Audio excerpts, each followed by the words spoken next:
Hi y'all, this is So Blessed. Welcome to the Blessed Place. How y'all doing? Welcome to my scope. I welcome you to come as you are, but I hope you leave blessed. I have been told for so long, ever since I was young, before there was ever internet, y'all. Yes, there was a time when there was no internet. So before there was ever internet, or before I became a social media maven, I've always been told, did you have such a wonderful personality? You have such a great personality. You have such a charming personality. You have such an enchanting personality. Okay, I can go on and on and on, huh? Oh, Deidre, stop. Anyways, but I have been told that, and I've also have been asked, Deidre, about how to have such a how to have a similar personality, or how can they enhance their personality, how can they have a similar personality. I mean, just one of my coworkers the other night was like, D, how do you keep such a great attitude and such a positive attitude and have such a great personality in light of all that's just going on in life and in the world? These are three components, what I would consider three key components to having a great personality. And a personality can be developed. Number one is confidence.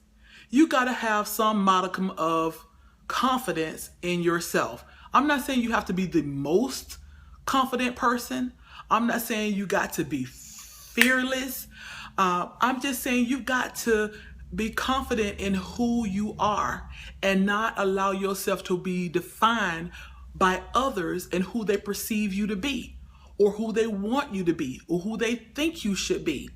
You have to have enough confidence in yourself to be who you are and to like who you are.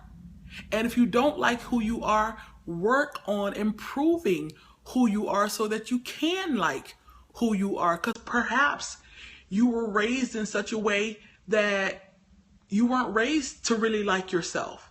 Or perhaps you were in a relationship that changed your personality and you started not to like who you are. Whatever, there could be many reasons why you don't like who you are. So we can always work on improving on ourselves so that we can like ourselves. But you have to have the confidence to like yourself. You have to have the confidence to not be defined by other people. You know, you can't, don't let somebody define you as too fat to be likable, too skinny to be likable, too dark to be likable, too light, to be, your hair is too this or too that. Don't let anybody else define who you are. You define who you are. And if you can't define who you are, continue to search and discover who you are. Number two, you've got to embrace your uniqueness. And not just embrace your uniqueness, but fall in love with your uniqueness and celebrate it. We have a lot of similarities. However, we are all unique. There is no two people made exactly the same. Only embrace what's uniquely you. You might be quirky, you might be witty, you might be goofy, you might be intelligent, or any combination. You don't have to pigeonhole yourself. So a lot of times that's what we do. I'm intelligent, so that means I have to pigeonhole myself into this box of intelligence, and I can only be intelligent. Or I am silly, so I have to be silly 100% of the time. Nobody wants to be around somebody who's silly 100% of the time. So you don't have to pigeonhole yourself into one particular characteristic and say, I'm only that. You can allow all the many different aspects of yourself, allow that to come through and to shine through in your personality. The third aspect of having a very pleasing or enchanting personality is you gotta like people. If you don't like people, for the most part, you're probably not going to have an enchanting personality, because you don't want people to be enchanted by your personality, because you don't want to be around people. But so you gotta like people. And more than likely, in order to like people, you gotta like yourself. And unfortunately, a lot of people don't like themselves. And that's so sad, because you are so unique and you're so beautiful and you're so wonderful and you're fearlessly and wonderfully made and you're loved by God and you were formed in His image and you're love. And I don't understand when you just don't like yourself. But a lot of times people don't like themselves, so it's almost impossible to really like other people when you don't like yourself. Anyways, you guys, so that's number 3, is that you gotta like people. And I don't mean just love them, because those of us who are of the Christian persuasion, we already know that we are commanded to love. But liking people, that's a whole nother level from loving people. And you got to like people. And if you don't really like people, then you're not going to have the type of personality, the type of enchanting personality that you may want. I have seen, and I talked about this on YouTube, I have seen some very boring people. And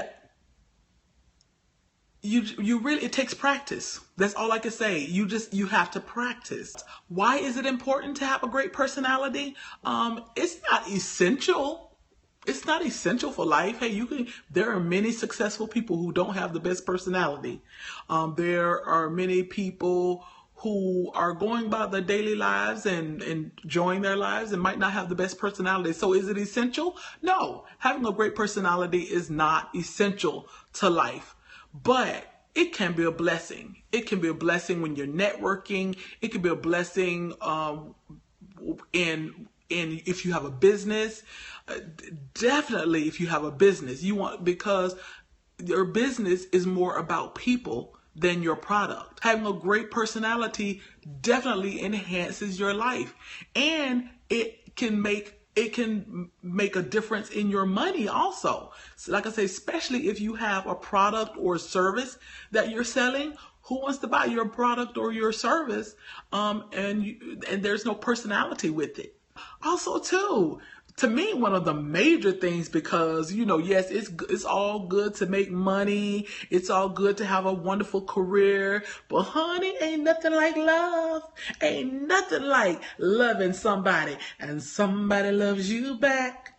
Yeah, that's a fact. So in order to have a wonderful, loving relationship that you may want, or maybe you're already in a relationship and you want to enhance it, it pays off to have a wonderful personality. And I'm telling y'all, I know I'm not talking to nobody in this scope. I ain't talking about none of y'all, but I know women, and I believe, like I said, a lot of women talk to me. Like I said, I ain't talking about y'all. I'm talking about some of the other women. Wonder why they single. Wonder why they cannot keep a man. Wonder why they cannot get a commitment. And sometimes your personality stinks. Sometimes your personality just stinks. And if it don't stink, sometimes you're just boring as heck. And he's like, oh, Jesus, this is what I'm going to be married to for life. What's boring to men? Men love to laugh. I think that as women, we underestimate the value that a man places on laughter and having fun in his relationship. I think that's what I'm trying to say. Because we think it's about how fine we are. We think it's all about our curves. We think it's all about how long our hair is or how straight it is, or we think it's maybe make sure we all painted up or that our breasts are sitting up. Or don't get me wrong, men likes the visual now. I'm not saying they don't. Men likes the visual, and that's the first thing they see is the visual.